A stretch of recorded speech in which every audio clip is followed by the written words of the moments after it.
Myron Ebell. I'm the director of the Center for Energy and Environment at the Competitive Enterprise Institute. Now, you were one of 7 to have your faces put on an Avaz campaign today, classing you as a climate criminal. How does that make you feel?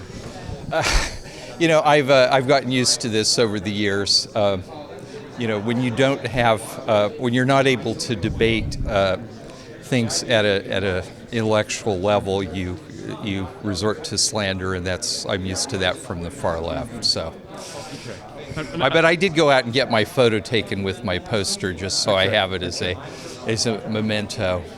And how closely are the Hotland Institute and yourselves following, the real nitty-gritty of the UN text? Are you looking into discussions of decarbonisation and long-term goals and climate finance, or how much are you engaging with the text? CEI is one of a very few number of free market or conservative groups that's an accredited NGO. And we have sent people to the COPs going back to the first Rio Earth Summit and then the Kyoto Protocol in 1997. I wasn't there because I didn't work for CEI back then. But I've been to a number of COPs. We follow the negotiations. We now have as part of our team Harlan Watson, who for 8 years was the senior climate negotiator for the U.S. State Department during the George W. Bush administration. So I rely on him for the technical details and understanding exactly what's in the agreement and what isn't and what are the issues. In that case, you might want to talk to Harlan. Okay. How do you respond to the strategy by the Obama administration to not seek a legally binding deal and therefore bypass a Republican-dominated Congress? Is that fair? I think that's the main issue, and I think it clearly is a legally binding document. It is a treaty. The UN Framework Convention on Climate Change, 1992, which is the underlying agreement, does not have binding targets and timetables. It doesn't have any targets and timetables, and yet everyone agreed at the time that it was a treaty. The Kyoto Protocol everybody agreed it was a treaty. Now the Obama administration is trying to get around its constitutional responsibilities by saying this isn't actually a treaty. If you look at it in every respect, the State Department has a circular. I think it's Circular 175. I may have the number wrong. They lay down 8 conditions that need to be looked at to decide whether something is a treaty or not. But if a Republican wins office in 2016, should the first thing they do is rip up whatever's agreed in Paris, along with the Clean Power Plan and most of the former administration's energy policy? Well, I hope whoever is elected president in 2017, of whatever party, will undo the EPA power plant regs and some of the other regs that are very harmful to our economy. At the same time, I hope that the incoming president will not rip up the Paris Climate Treaty. I hope he or she will submit it to the U.S. Senate for its advice and consent. I think one candidate, Senator Rubio, has in fact already pledged to do that. Were you aware that the EPA administrator, Gina McCarthy, is staying in this hotel? And I bumped into her this morning before this began. Yes, I heard that, and I also heard on our flight... Did you invite her to come to this? I didn't see her. But on our flight, when we came over we arrived Sunday morning, my colleague Harlan Watson was sitting next to John Holdren, the president's science advisor. But is the debate so polarized that opposing sides just can't rationally debate this? Did you sit down with Gina McCarthy in the bar here and have a reasoned debate about the science? I doubt it, but there are many people on both sides who can have that kind of reasonable chat if they're not in public and before the cameras.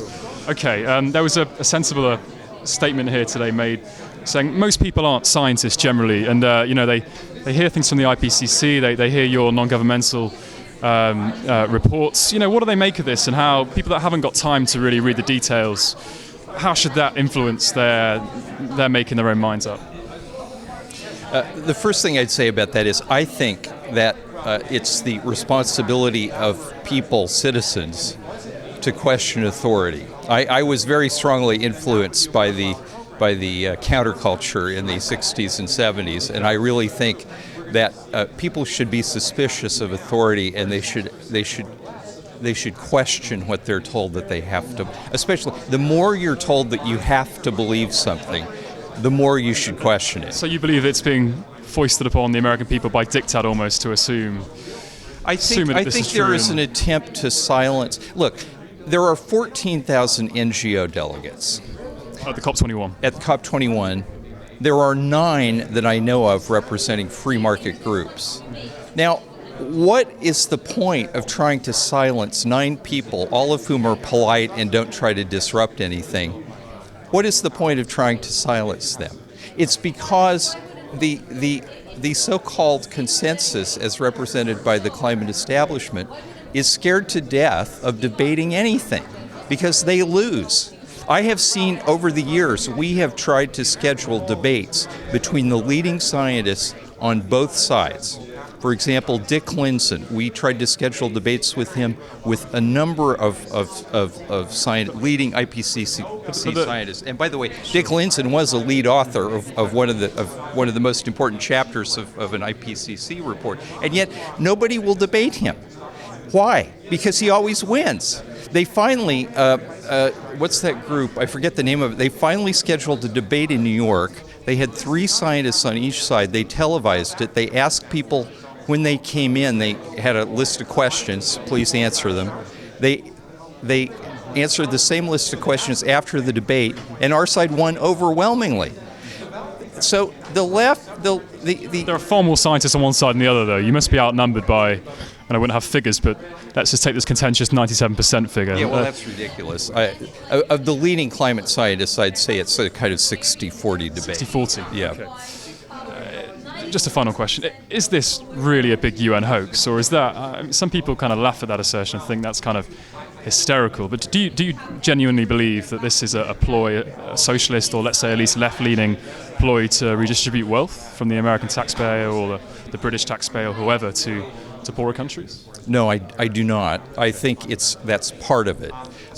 Look, people who So you accept it to some extent? Well, no, I accept it fully, but I don't think it's the whole story. Right. Look, I think any large movement, political or social movement, will have different constituencies in it pursuing their own goals. So, for example, you could describe it as a bunch of green energy companies who hope to get rich off of higher energy prices. You could describe it as redistribution of income. You could describe it as seeking power. So there's a wide range of motives. Right. Let's leave it there. Thank you for your time.